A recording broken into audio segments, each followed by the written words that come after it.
10 তারিখ থেকে তোমাদের মাধ্যমিক পরীক্ষা শুরু। আর তোমাদের এই মুহূর্তে খুব টেনশনের সময়। আমি চাই যে এই সময় তোমরা টেনশন কম করো এবং তার পরিবর্তে তোমরা একটা স্পেসিফিক ডাইরেকশনে অঙ্ক প্র্যাকটিস করতে শুরু করে দাও, যাতে তোমরা সময় বাঁচিয়ে সময়টাকে কাজে লাগিয়ে যথেষ্ট নাম্বার তুলতে পারো। ঠিক আছে? তো সেই জন্য আমি বলবো যে তোমাদের অঙ্ক তো 90 নম্বরের প্রশ্ন আসে, তোমরা সবাই জানো। তো তার মধ্যে আমি চাইছি তোমাদের কতগুলো পার্টিকুলার কতগুলো প্রশ্ন দেওয়ার চেষ্টা করতে, আর সেগুলো বারবার প্র্যাকটিস করতে। তো সেই প্রশ্নগুলো কি সেটা বলার আগে আমি বলতে চাই যে 36 নম্বরের তোমাদের এমন প্রশ্ন আসবে যেগুলো শর্ট প্রশ্ন, এমসিকিউ, 2 নম্বরের প্রশ্ন থাকবে। তো সেখান থেকে তোমাদের কমন পাওয়া খুবই মুশকিল। ঠিক আছে, কমন ডাইরেক্ট পাবে না, কিন্তু যে ধরো এবিটিএ বা টেস্ট পেপার যেগুলো খুব বেশি প্র্যাকটিস করেছো তারা সেই সেম ধাঁচের অঙ্ক পাবে। তো সেটা আমি বলতে পারি। কিন্তু আমি বলছি এখানে সেই সমস্ত স্টুডেন্টদের জন্য যাদের এই মুহূর্তে একদমই বুঝতে পারছো না যে কি করব কি না করব, অঙ্ক কিভাবে প্র্যাকটিস করব। তো তাদের জন্য আমি বলি 36 নম্বরের টেনশন তোমরা মাথা থেকে সরাও, তোমাদের বাদ বাকি রইলো 54 নম্বর। তো সেই 54 নম্বরের মধ্যে আমি বলছি তোমরা যদি এই 10টা দিন ঠিক মতো খাটতে পারো তো 51 নম্বর চোখ বুঝে আনতে পারো। ঠিক আছে? তো সেই 51 নম্বর কিভাবে আনবে সেটাই আমি আজকের ভিডিওতে তোমাদের জন্য বলতে যাচ্ছি। তো দেখো, তোমাদের সেই 51 নম্বর বা 54 নম্বরে আমি ধরি। তো 54 নম্বরের মধ্যে প্রথম পাটিগণিত থেকে টোটাল 2টো প্রশ্ন আসবে, যার মধ্যে একটা তোমাদের করতে হবে, মানে 5 নম্বর থাকবে। ঠিক আছে, ছাক্কা 5 নম্বর তোমরা পাবে, দুটো আসবে। তো দেখো, আমি বলি যে সরল সুদ এবং চক্রবৃদ্ধি সুদ এই দুটো চ্যাপ্টার থেকে এই মুহূর্তে তোমরা প্র্যাকটিস কমিয়ে দাও। কেন বলছি? কারণ এই দুটো চ্যাপ্টার থেকে প্রথম 2024-এই প্রশ্ন চলে এসছে অলরেডি। আর তোমরা সবাই জানো যে মাধ্যমিকের ট্রেন্ড অনুযায়ী আমরা কি জানি যে আগের বছর যে প্রশ্ন এসছে এই বছর সেই যে চ্যাপ্টার থেকে প্রশ্ন এসছে সেই চ্যাপ্টার থেকে আসার চান্স খুবই কম। খুবই কম বলতে সত্যি খুবই কম। তো কেন ফালতু বলতে তোমরা এইখান থেকে বেশি প্র্যাকটিস করতে যাবে? তোমরা যেখান থেকে বেশি প্র্যাকটিস করবে সেটা হচ্ছে অংশীদারি কারবার। বোঝা গেল? আমি এখান থেকে 4টে প্রশ্ন তোমাদের জন্য বলবো, যে 4টে প্রশ্ন তোমরা বারবার প্র্যাকটিস করবে। ঠিক আছে, যাতে প্রশ্ন পরীক্ষার সময় যে প্রশ্নপত্রে প্রশ্ন যদি অংশীদারি কারবার থেকে দেখো সঙ্গে সঙ্গে যাতে করতে পারো। তো সেরকম 4টে প্রশ্ন আমি তোমাদের জন্য বলবো। এবং সমহার বৃদ্ধিটাও খুব বেশি ইম্পর্টেন্ট, আর সমহার বৃদ্ধিটা খুব সোজা চ্যাপ্টার। তো সেইখান থেকে আমি মনে করি যে এটা একই ধাঁচের প্রশ্ন আসবে, খালি নাম্বার একটু এদিক ওদিক থাকবে। তো তোমরা এখান থেকে পেরে যাবে। আর যে পারবে না, আমাদের চ্যানেলের সমহার বৃদ্ধি নিয়ে ভিডিও করা আছে, তারা সেখান থেকে দেখতে পারো। এবং অংশীদারি কারবার থেকে কোন 4টে প্রশ্ন সব থেকে বেশি গুরুত্বপূর্ণ সেটা হচ্ছে 8, 10, 11 এবং 12। বোঝা গেল?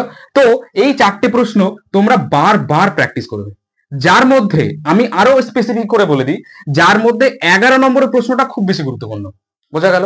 তো তোমাদের কাজ এই মুহূর্তে একটাই, চোখ কান বন্ধ করে এই দুটো চ্যাপ্টারের প্র্যাকটিস করা। আমি বলবো একটু কমিয়ে দাও।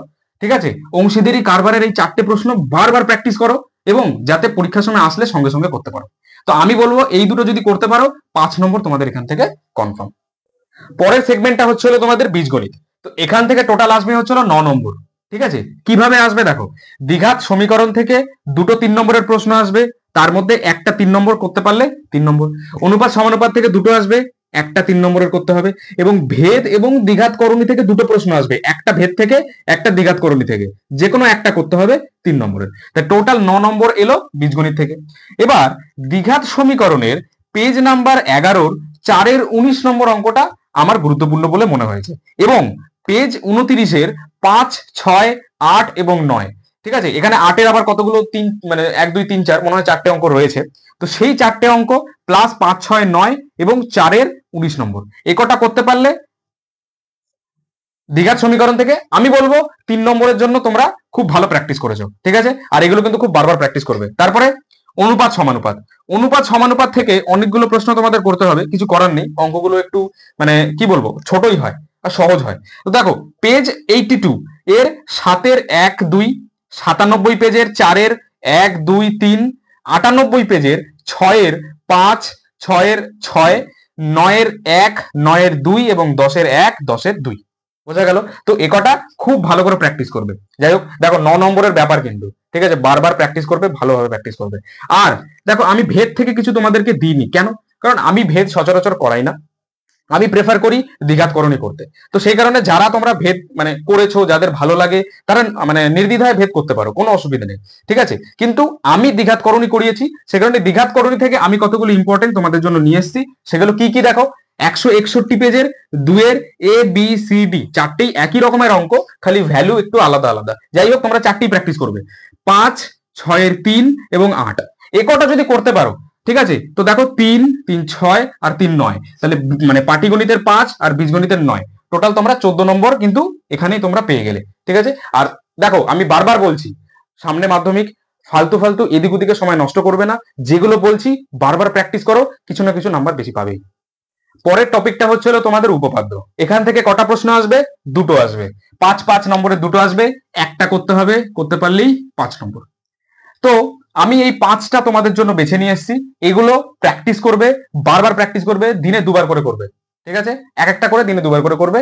ঠিক আছে, বিগত 8 দিনের মধ্যে শেষ হয়ে যাবে। তো দেখো, পেজ নাম্বার 59 এর উপপাদ্য 32, 123 পেজের 34 নম্বর উপপাদ্য, 164 পেজের 38 নম্বর উপপাদ্য, 255 পেজের 48 নম্বর উপপাদ্য, এবং সব থেকে লাস্ট এবং সব থেকে বেশি গুরুত্বপূর্ণের মধ্যে একটা উপপাদ্য 49, যেটা রয়েছে তোমাদের 285 পেজে।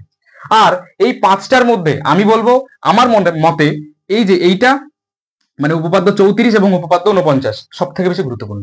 বোঝা গেল? এবং এই 49 নম্বর উপপাদ্যের ক্ষেত্রে একটা জিনিস তোমাদের মাথায় রাখতে হবে, এটা হচ্ছিল পিথাগোরাসের উপপাদ্য। আর পিথাগোরাসের উপপাদ্যে তোমাদের কোনো সাধারণ নির্বাচন বলে দেবে না। বোঝা গেল? তোমাদের সাধারণ নির্বাচন মুখস্থ করে যেতে হবে পিথাগোরাসের উপপাদ্যর ক্ষেত্রে। এখানে খালি বলে দেবে পিথাগোরাসের উপপাদ্যটি বিবৃত করো এবং প্রমাণ করো। তো সেক্ষেত্রে তোমাদের সাধারণ নির্বাচন মুখস্থ করে যাওয়া অনাবার্য। এরপরে যে টপিক সেটা হচ্ছিল তোমাদের সম্পাদ্য। ঠিক আছে, দেখো তোমাদের এর আগের বছর পরিবৃত্ত চলে এসছে, তো এই বছর সম্পাদ্য চোখ বন্ধ করে আসছে।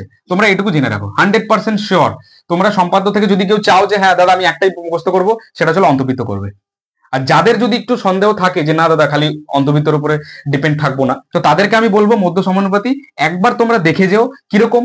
দেখো কি বলে দেয় মধ্য সমানুপাতির ক্ষেত্রে, দুটো নাম্বার এরকম বলে দেবে যার মধ্যে মানে যাদের মধ্য সমানুপাতি বের করতে হবে। তো তোমরা এই √15 এবং √21 দিয়ে একটা ট্রাই করবে, আর একটা হচ্ছিল 4 × 3 মানে 12 এবং 5 × 3 15, এরকম ভাবে আসতে পারে। তো এই দুটো আমি বলবো, দেখো তোমাদের পজিটিভ জিনিস কি, যে তোমরা যদি এই দুটো টাইপ করে যাও, তো এরকম ধরনের যদি অন্য নাম্বারও একটা চলে আসে তোমরা করতে পারবে।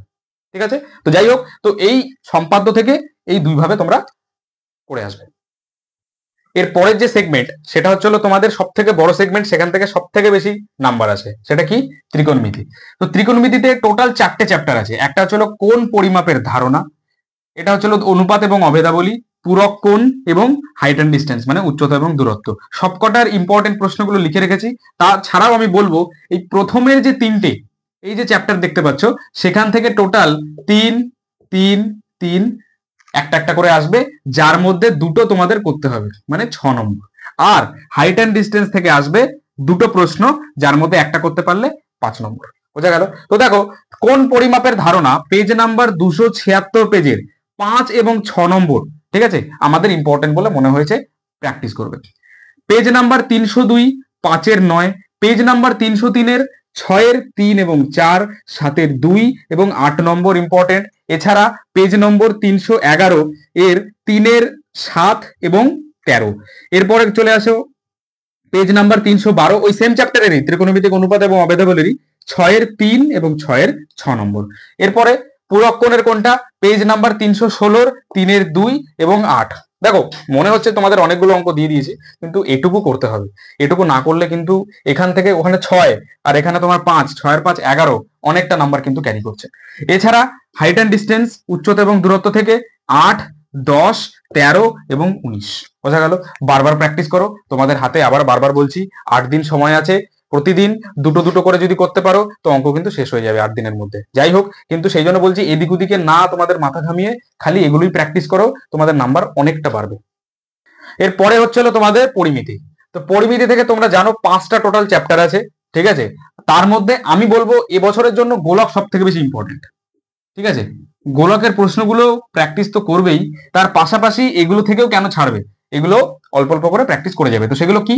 আয়তঘন চ্যাপ্টার থেকে 10, 14, 17, লম্ববৃত্তাকার চোঙ থেকে 8, 11 এবং 15, এবং গোলক থেকে মাস্ট সব থেকে বেশি তোমরা প্র্যাকটিস করবে গোলক থেকে কত?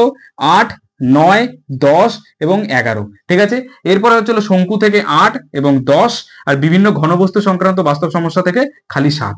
টোটাল কতগুলো অঙ্ক হলো? 3 3 6 4 10 2 12 আর 1 13। তাহলে টোটাল 13টা প্রশ্ন যদি প্র্যাকটিস করো, দেখো তোমাদের কতটা সময় বাঁচবে। তোমরা কি করবে, প্রতিদিন 3-4টে করে করবে। ঠিক আছে, 3 থেকে 4 দিনের মধ্যে 13টা অঙ্ক হয়ে যাবে। তো এইটুকু করলে তোমরা কত পাবে? 4 যোগ 4, টোটাল 8টা নম্বর পেয়ে যাবে যদি 13টা প্রশ্ন ভালোভাবে প্র্যাকটিস করতে পারো। একদম লাস্ট যে টপিকটা সেটা হচ্ছিল তোমাদের রাশি বিজ্ঞান। তো এখান থেকে কতগুলো চ্যাপ্টার আছে? গড়, মধ্যমা, ওজাইফ এবং সংখ্যাগুরুমান, যার মধ্যে ওজাইফটা আমি করাই না, আমরা করাই না। তো যার ফলে আমি বলবো যে আমাদের থেকে যারা ফলো করো তারা এটাকে অ্যাভয়েড করো। আর যদি তোমরা অন্য কোনো স্যারের থেকে পড়ে থাকো, তো তারা যদি ওজাইফ করিয়ে থাকেন, তো তোমরা করতেই পারো, কোনো অসুবিধা নেই। কিন্তু আমি বলবো গড় যদি তোমরা করে থাকো, সেখান থেকে 7-এর 1-2, 8-এর 1-2, 9-এর 1-2, মধ্যমা থেকে 9, 14, 15 এবং সংখ্যাগুরু মান থেকে 6, 7, 8। তার মানে টোটাল কতগুলো অঙ্ক হলো? 2, 4, 6, 7, 8, 9, 10, 11, 12। তার মানে কি 12টা অঙ্ক তোমরা এখান থেকে প্র্যাকটিস করবে, ঠিক আছে?